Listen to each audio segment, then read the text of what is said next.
Hi everybody, Dave Winder here, and here's what's coming up today on the Racer Report with head coach Chris Hatcher.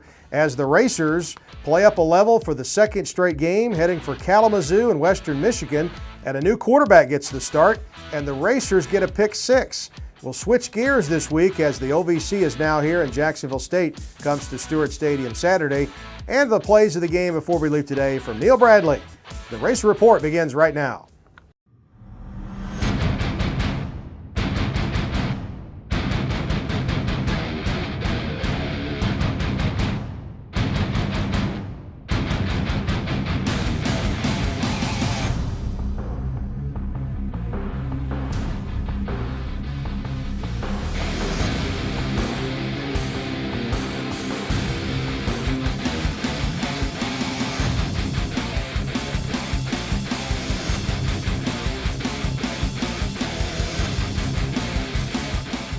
Folks, welcome to the Race Report with head coach Chris Hatcher. Coach will join us in just a moment, but right off the bat here, we want to show you what's coming up. It's a big family weekend at Murray State.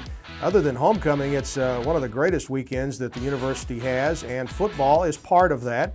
So it doesn't get any easier for the Racers. They come home to take on the team that everybody thinks is the top team in the league, and that's Jacksonville State. The Racers are ready to play their 66th season of football in the OVC. And JSU comes to town with a very, very good team. We'll kick it off Saturday night at Stewart Stadium at 6 o'clock. And that'll bring us to our time with head coach Chris Hatcher here on the Racer Report as the Racers had an up and back trip, quick trip to Kalamazoo. 45-14 defeat, Coach. The good thing is you're done playing up a level, and we'll get to OVC play this next weekend. What did you think of the game just in a nutshell? Well, first of all, I thought we played with some good energy, and I thought that our guys played extremely hard. It was a game that we had some missed opportunities. When you play a team that is a little bit better than you are, like Western Michigan was, they really stand out late in the game. I do not know if we were good enough to win the game, but I thought that the game could have been a lot closer going into the fourth quarter. So we got to take better advantage of the opportunities when they come. But thank goodness this is the last money game we play of the season. Because it is tough when a team in FCS plays up to the next level. It really, really is. So we're going to roll the highlights here and take a look at it from Waldo Stadium in Kalamazoo, Michigan. First ever meeting between the two teams. And Coach, you talked about being ready to go. They scored on their first drive, but then you came back and scored on your first drive. Well, yeah, and we get great effort here by Janowski Davis and T-Ray Malone. They actually took the ball to the wide side of the field, which we practiced all week, but they got outside of us. But, here we got some guys flying around. There's DeQuentin Spraggins on the tackle, a junior college transfer from Mississippi. Travis Taylor there, number 40 on the tackle. He had another outstanding game. I was really pleased with him. This was a big third down conversion they had on us. There's redshirt freshman Cedric Jones out of Memphis, Tennessee. But, he had good coverage. They just did a good job of executing the play. Again, Travis Taylor, another big night. Him and Jonathan Jackson just keep playing really well. They gave us a little taste of our own medicine there with the run-pass option. Very difficult play to stop. Hit us with the quick slant on the left side. To go up 7-0. So then the Racers get the ball back, first and 10 at their 25. KD Humphreys was your quarterback. Yep, KD had the best week of practice during the off week and continued to play well during the week leading up to Western Michigan. We get a good start there. I was really proud of our offense for responding here early in the game. Bobo there, Jeremy Harness, we call him Bobo, makes two back-to-back catches, that one being the acrobatic style. Really nice throw and catch to Navarre Griffin. And then we come out of here with our overload set where we put all linemen in the game, and Marcus Holliday dives over from the 2 for his first touchdown of the season. Carson Greifenkamp, he came on to add the point after. It was 7-7, and that was a 7-play, 70-yard drive for the Racers and took 2 minutes and 9 seconds off the clock. We're going to move ahead then to the next drive for Western Michigan. And you guys got them stopped in the second time. Yeah, we did. We ended up getting them in a 4th and short. You can see we did a really good job of tackling this drive, something that plagued us throughout the course of the game. Nice job there. They come up 4th and 1. They go to their heavy jumbo set, and boy, I tell you what, we got great penetration. There's Travis Taylor, Kadarius Sanders, and a host of other guys that get in there. Big stop, and we had some momentum our way here. And right here we get Navarre down the sideline. He's open. We underthrow him a little bit. So we're forced to punt. Again, 7-7 ball game. We're feeling good. We get a good kick here by Bogard, and boy, it just took a bad hop on us. So they get the ball at the 20. And the biggest disappointment, these were one of those opportunities I talked about. We get the stop. We got a great opportunity to go down there and do something with it. We get another stop here. Really good play there by Spraggins. But we come up a little short. You know, I felt I was a little conservative early just because we were playing well on both sides of the ball.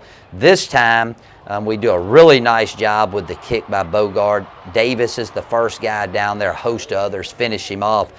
So now they're 95 yards away from scoring, Dave, and this is where the game turned, okay? We get them in a 3rd and long situation. We don't execute the line game that we were trying to run, so the QB gets a big scramble. This was one of 3 plays in the game that really, I was disappointed in our execution. And Coach, when you think about it, when you are playing up a level, in order to be in the game and even have a chance to win it possibly, you have to do everything right. You do. You really do. I know. And, you know, we're playing hard, but, you know, we've had a chance here to be up 14-7 at this point. And unfortunately, we didn't take advantage of the good field position we had. And this ends up being a 95-yard drive when it's all said and done. You know, we started missing a few tackles. Again, they hit us on the slant to convert another 3rd down play. And then right here, you know, we just missed some tackles and they get in, and that was pretty much all they needed at that point. And that was just a very disappointing drive for us. But to our credit, we fought back. We got a good drive going. We overthrow Davis down the sideline, and we just seemed to be getting bogged down. I mean, we'd have a few good plays come our way. This is a 3rd and long play.